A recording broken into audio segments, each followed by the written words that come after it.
جنت کی قیمت بتائی حضور نے کہ اگر تو جنت چاہتا ہے تو کسی پھنسے ہوئے کی گردن چھڑانی ہوگی یا کسی غلام کو آزاد کرنا ہوگا، اور اگر تیرے پاس یہ ہمت نہیں ہے، تیری مالی صورتحال ایسی نہیں ہے کہ تو غلام آزاد کر سکے، کسی مقروض کا قرض ادا کر کے کسی پھنسے ہوئے کی گردن چھڑا سکے، تو دو کام کر لینا، کسی بھوکے کو کھانا کھلا دینا، کسی پیاسے کو پانی پلا دینا۔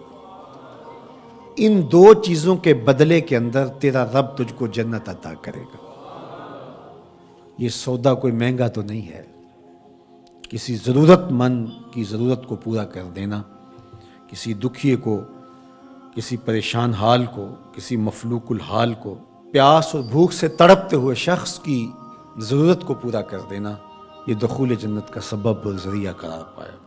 آقا کریم علیہ السلام نے ارشاد فرمایا، 3 اشخاص ہیں اللہ قیامت کے دن ان کے ساتھ ہم کلام نہیں ہوگا اور نہ ان کی طرف نظر رحمت سے دیکھے گا۔ ان 3 اشخاص میں سے ایک شخص کا ذکر کیا کہ ایسا شخص جو کسی ارض فلات میں، کسی جنگل میں، کسی اجاڑ میں تھا اور اس کے پاس پانی موجود تھا، اور کوئی اور شخص بھی اس جنگل میں پھنسا ہوا ملا تو اس نے اس سے 2 گھونٹ پانی مانگا، حالانکہ اس کے پاس اتنا پانی تھا کہ اگر 2 گھونٹ پانی دے دیتا تو اس کے پاس تو پانی پھر بھی موجود رہتا، لیکن اس نے اس ڈر سے کہ ابھی میرا سفر لمبا ہے تو میں اس کو کیوں دوں، تو اس نے پانی نہیں دیا۔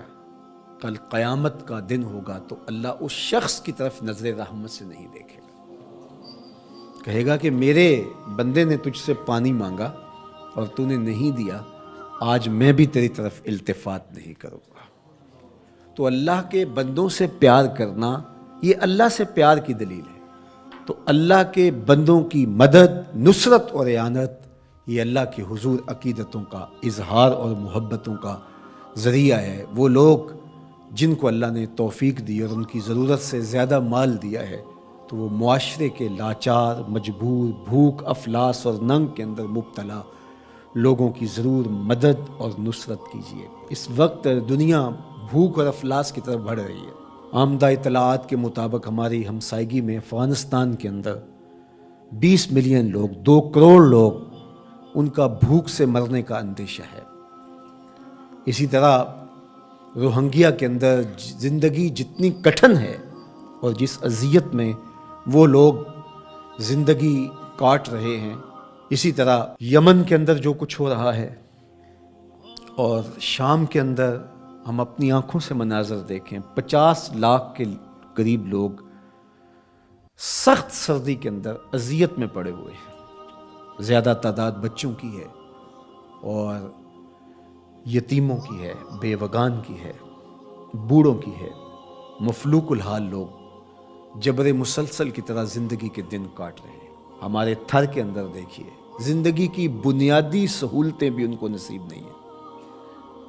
جس کٹھن اور تلخ زندگی سے وہ لڑ رہے ہیں، وہ زندگی گزار نہیں رہے، زندگی کاٹ رہے ہیں۔ ان کی سانسیں نیزوں کی انیاں ہیں۔ اذیت، تکلیف، بھوک، ننگ، افلاس، فاقے، بے چینی، اضطراب، دکھ، محرومیاں، ذرا ان سب بے بس، مجبور اور لاچار لوگوں کا ایک تصور کیجئے، اور ہم اپنے گھروں کے اندر جو آسودہ زندگی بسر کر رہے ہیں، تو کیا ہمارے اوپر لازم نہیں ہے کہ اللہ کا شکر بھی ادا کریں اور ان لوگوں کی مدد کے لیے مقدور بھر اپنا کردار بھی ادا کریں؟ اللہ امت مسلمہ پر آسانیاں پیدا فرمائے۔ اگرچہ کوئی کافر ہو، حتیٰ کہ کوئی جانور بھی ہو، بھوک، ننگ اور افلاس میں مبتلا ہو، ہمارا دین اس کی مدد، نصرت، اعانت اور تائید کی ترغیب دیتا ہے۔ ہمارے مذہب کا ہمارے لیے حکم ہے کہ ضرورت مندوں کی ضرورت کو پورا کرو، اس کا مذہب پوچھے بغیر، اس کا مسلک معلوم کیے بغیر، اس کی ذات پوچھے بغیر، اس کی شہریت پوچھے بغیر۔